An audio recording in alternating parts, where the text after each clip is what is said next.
नमस्कार। संतोष की रिपोर्ट में आप सबों का स्वागत है। और आज हम संतोष की रिपोर्ट में उस तख्ता पलट की चर्चा करने जा रहे हैं जिसकी बिसात 2020 के विधानसभा चुनाव से ठीक बिछाई गई थी। जी हां, हम बात उस राजनीति की कर रहे हैं जिस राजनीति के तहत सीधे सीधे तौर पर जब तख्ता पलट करने में नाकामयाब रहे कई मौके पर, तो फिर एक साजिश की गई और उस साजिश का नाम दिया गया चिराग मॉड्यूल्स। और उस मॉड्यूल्स के सहारे तख्ता पलटने का बीजारोपण 2020 के विधानसभा चुनाव से ठीक पहले कर दी गई। ये संयोग कहिए, उस दौर में राजनीति कुछ इस तरह करवट ली, वो तख्ता पलटने के चक्कर में उनकी खुद की तख्ता इस तरीके से पलटते दिखा कि बीच में ही उस तख्ता पलट के ऑपरेशन को रोकना पड़ा। उन्हें लगा कि हम तो नीतीश की तख्ता पलटते पलटते कहीं तेजस्वी की ताजपोशी तो नहीं कर रहे हैं। जब तक लगा तब तक विलंब हो गया था, लेकिन नीतीश सचेत थे और नीतीश को जब यह महसूस हो गया तो फिर उन्होंने भी कुछ इसी तरीके का तख्ता पलट की साजिश के पीछे की जो साजिश थी उसके ठीक अनुकूल सेकंड और थर्ड फेज में उन्होंने भी कुछ साजिश कर दी। जो भी हुआ सब सामने था।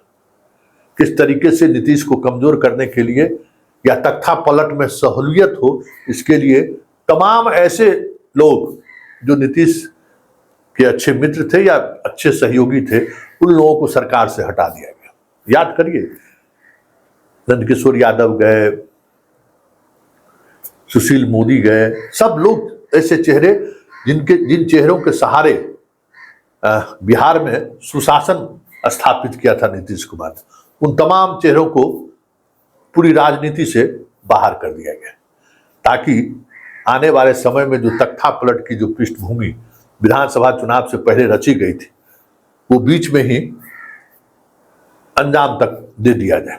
लेकिन इसकी समझ नीतीश को हो गई और फिर जो कुछ भी सदन में विजय सिन्हा, सदन के बाहर सम्राट चौधरी, संजय जायसवाल, नित्यानंद राय लगातार जिस तरीके से वो बातों को रखते रहे, अंततः नीतीश ने साथ छोड़ने का फैसला लिया।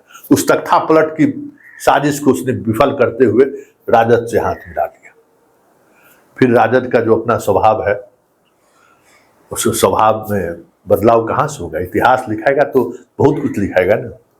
इंडिया गठबंधन, नीतीश का भारतीय राजनीति में एक नई तरीके के सूर्य का उदय, तारा का उदय दिखा। सारे विपक्ष को एक प्लेटफॉर्म पर लाने की उनकी कोशिश कामयाब होते हुए दिखने लगी। फिर तख्ता पलट करने वाले जो लोग थे वो फिर, क्योंकि नीतीश के पास तो उनके लोग थे ही, एक साजिश शुरू हो गई और उसमें आरजेडी के सुप्रीमो हो तेजस्वी यादव हो आग में घी का काम किया, फिर जुदा जुदा हो गए। लेकिन वो जुदाई कहीं न कहीं संकेत था कि लोकसभा चुनाव के बाद तख्ता पलट ही दिया जाएगा। लेकिन बिहार की जनता इस तरीके से किला ठोक के नीतीश के साथ खड़ा हो गया कि वो सारा, कह सकते हैं ना, जो तख्ता पलट की जो तैयारी थी ताजपोशी की तख्ता पलट कर, वो सारा कुछ धरा का धरा रह गया। फिर देश ने भी इस तरीके से मैंडेट दिया कि उसके बाद कुछ बचा ही नहीं। फिर भी साजिश खत्म नहीं हो गया, साजिश जारी रही। नीतीश कुमार कैसे बीमार पड़े, कैसे उनका ये बीमारी बढ़ता जा रहा है, ये भी एक जांच का विषय है। क्योंकि सत्ता और तख्ता पलट के जो खेल अभी तक हुए हैं इतिहास में, उसमें इस तरीके के हथकंडे का भी इस्तेमाल हुआ है जिसकी हम चर्चा अभी किए थे और हम संदेह व्यक्त कर रहे हैं। नीतीश धीरे धीरे धीरे धीरे उनकी मानसिक स्थिति अब उस हालात में नहीं है, क्योंकि जब उन्होंने कहा करे त्यागी जी मीटिंग में आए हैं क्या, कहिएगा शाम में हमसे मिलने के लिए। उनको ये तक भी पता नहीं है कि त्यागी जी को राष्ट्रीय प्रवक्ता से हटा दिया गया है या हटने पर मजबूर किया गया है। आप समझ सकते हैं कि किस दौर से नीतीश गुजर रहे हैं और वो किस मानसिक हालात में इस वक्त है। मतलब जो तख्ता पलट की तैयारी करने वाले जो लोग थे, उन्होंने अपने तख्ता पलट की जो साजिश था ना, उसका तरीका बदल दिया। नीतीश मुखौटा की तरह मुख्यमंत्री रहे, सामने दिखे, जनता के बीच इनकी सक्रियता बढ़ा दो, जितने भी तरह के प्रोजेक्ट हुए हैं सब इनको दिखाओ, रोज प्रोग्राम बनाओ, रोज उनको ले चलो, जनता को यह आभास नहीं लगे कि नीतीश अब उस मानसिक स्थिति में नहीं है। रोज, और भाई स्वभाव भी है, रोज ले चलो, रोज जितने प्रोजेक्ट इन्होंने किया है उन तमाम प्रोजेक्ट का भ्रमण कराओ, इसको व्यस्त रखो, क्योंकि इनकी व्यस्तता ही कहीं न कहीं पार्टी से दूर हो गई, पार्टी छूट गया इनके हाथ से, सरकार तो चली ही गई है। बस मतलब एक होता है ना कि एक ढांचा है, एक चेहरा है, करे नीतीश बाबू हैं, अच्छा, बस यही इसी ढांचे को लेकर घूमते रहिए, क्योंकि जनता आज भी इस पर भरोसा करती है। कुछ भी हो, लेकिन जनता का एक वर्ग आज भी इस व्यक्ति पर भरोसा करता है। और लोकतंत्र है, राजतंत्र तो है नहीं कि औरंगजेब की तरह जो है शाहजहां को कैद में बंद कर दिया जाए, तो लोकतंत्र है। कैद में भी आप बंद करेंगे तो 5 साल के में तो वोटिंग होगा ही, और जनता कहीं कैद से बाहर करने की मोहर लगा दी तो फिर परेशानी बढ़ जाएगी। तो फिर दिखाओ ऐसा कि नहीं, ये जनता के लिए काम कर रहे हैं, जनता के लिए सोच रहे हैं, जनता के बीच जा रहे हैं, लेकिन इनको बोलने मत दो, इनको मीडिया वाले के सामने जाने मत दो, मीडिया से दूरी बनवा कर रखो, कहीं कुछ बोल ना दे। तो कल जो कुछ भी हुआ जदयू कार्यालय में, उस तख्ता पलट के प्रतिक्रिया स्वरूप विजेंद्र यादव का वो वक्तव्य था, क्योंकि पार्टी में तो तख्ता पलट हो गई, नीतीश के हाथों से सारी चीजें निकल चुकी है। अब बीच बीच में उनको कहीं से कहा जाता है, कुछ जानकारी मिल गई, क्योंकि अब मिलने भी नहीं दिया जाता है लोगों को। एक बात आप समझ लीजिए, अब नीतीश कुमार से उस तरीके से अब मिलने भी नहीं दिया जा रहा है, क्योंकि अंतःपुर में जो सिस्टम था वो अब नीतीश के प्रति वफादार नहीं रहा, वो अब तख्ता पलट वाले जो गैंग है उसके प्रति वफादार हो गए। इसी तरीके से एडमिनिस्ट्रेशन चलाने को लेकर जिस जिस व्यक्ति पर इन्होंने भरोसा किया, वो सारे आज उसी गैंग के द्वारा ऑपरेट हो रहे हैं, जो गैंग तख्ता पलट करना चाहता है। तो ये हैरानी की बात नहीं है, सच्चाई है कि आज नीतीश बस एक मूर्ति है, जिसमें न जान है, न संवेदनशीलता बची हुई है, न सेंसेशन है। लोग इसीलिए लेके आगे चल रहे हैं कि इस चेहरे को अगर गुमनामी के दुनिया में अचानक धकेलने की कोशिश करेंगे तो फिर बिहार में एक अलग तरीके की अराजकता आ सकती है। और जो कोई भी आज सामने दिख रहा है वो सारे के सारे तख्ता पलट के नायक। विजेंद्र यादव, याद होगा लोकसभा चुनाव से पहले जिस समय में आरजेडी से नीतीश कुमार इस तरफ आए थे, तो यही तख्ता पलट गैंग जो है विजेंद्र यादव को लेकर एक खबर चलाया था, ललन सिंह और इन लोगों को लेकर, कि देखिए ये लोग तोड़ रहे थे पार्टी, बैठक कर रहे थे, लालू के साथ जा रहे थे। और लोकसभा चुनाव में यही विजेंद्र यादव है जो उम्मीदवार जिनके खिलाफ इस तरीके की इनकम्बेंसी थी, कोई सोच नहीं सकता था। और ये आदमी सुपौल में कैंप करके दोनों सीट जितवा लिया, और जितवा लिया और जिस इस गैंग के लोग ने, जो तख्ता पलट गैंग है, वो तख्ता पलट वाले एक अपना परिवार को छोड़कर दूसरा कोई सीट नहीं जितवा पाए। आप समझ सकते हैं, उन्हें कटिहार का प्रभारी बनाया गया। कभी कटिहार गए कि नहीं गए पता नहीं, कटिहार के उम्मीदवार बताएंगे, लेकिन है बयानबाजी कर रहे हैं। तो ये सारी चीजें जो दिख रही हैं, पार्टी इस देश के कंट्रोल से बाहर, वहां तख्ता पलट हो चुका है, वहां तख्ता पलट हो चुका है। और जो भी पुराने चेहरे हैं, पुराने लोग हैं, श्रवण कुमार हो, विजेंद्र यादव हो, नीरज सिंह हो, कई लोगों से हमारी बातचीत भी हो रही है। साफ दिख रहा है कि पार्टी पूरी तौर पे नीतीश के हाथों से निकल चुका है।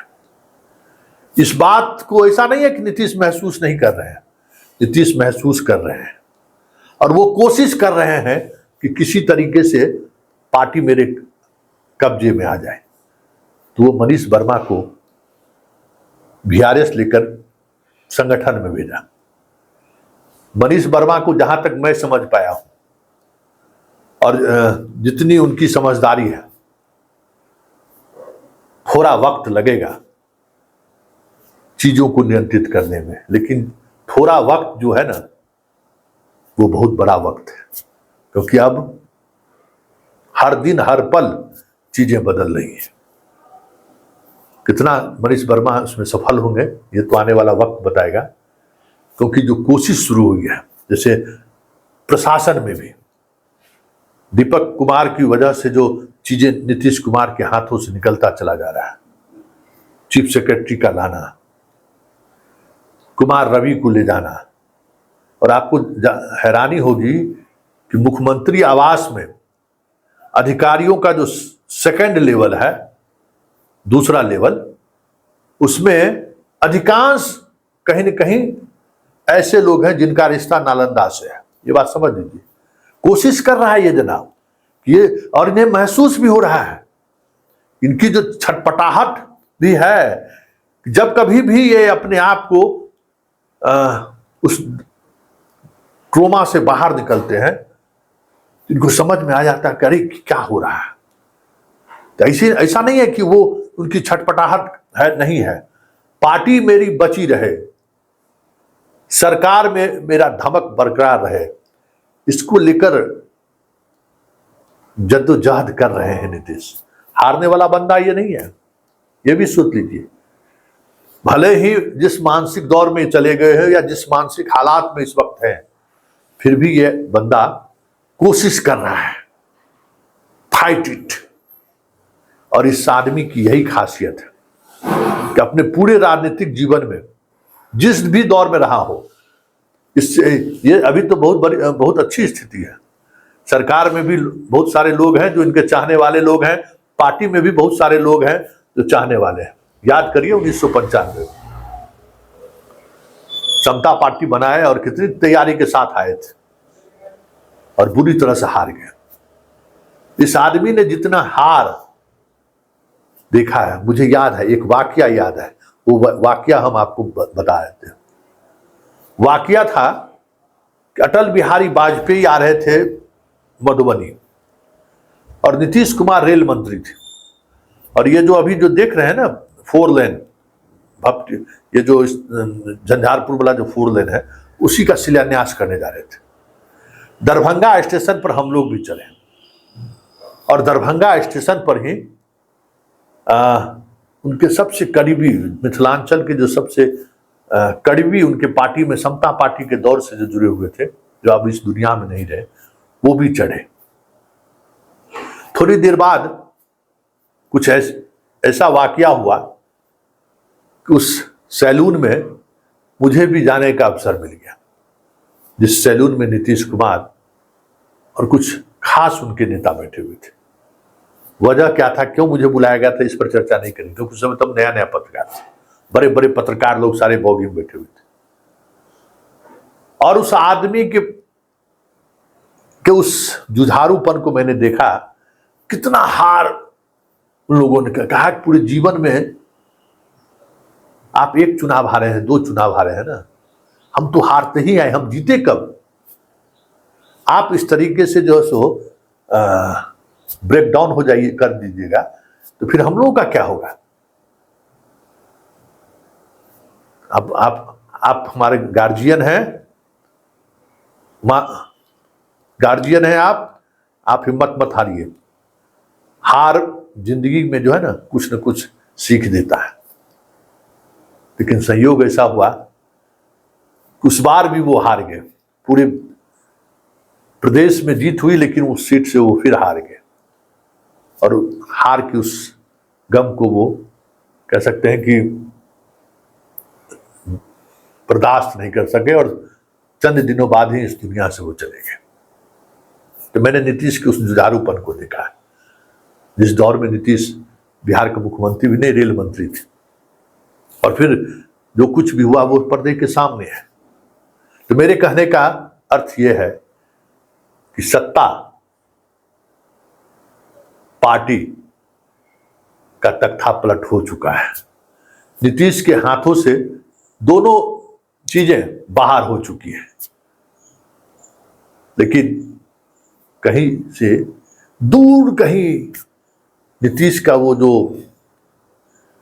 जुझारूपन का जो ये रहा है ना टेम्परामेंट, उनसे जुड़े हुए लोगों को वही एक उम्मीद की किरण दिखाई दे रहा है कि शायद नीतीश अपने उस दौर में लौट आए। देखिए आगे आगे होता है क्या, लेकिन इतना तय है कि मिशन बिहार में अमित शाह कामयाब हो गए, और आज अप्रत्यक्ष तौर पे, भले ही सामने नीतीश कुमार हो, अप्रत्यक्ष तौर पर सरकार भी बीजेपी चला रही है, और जदयू को भी बीजेपी ही चला रही है।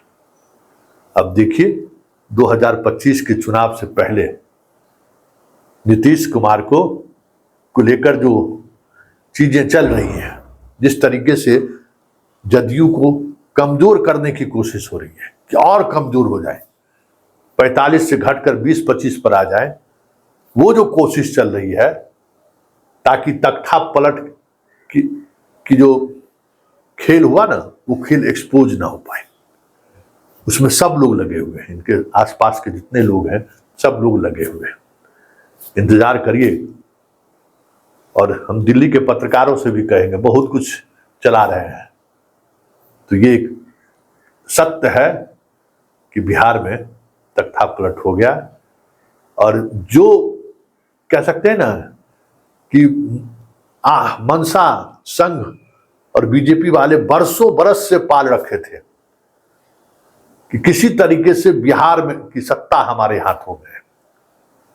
तो भले नीतीश आज आपको दिख रहे हो, सत्ता का हस्तांतरण बीजेपी और संघ के हाथों में हो चुका है।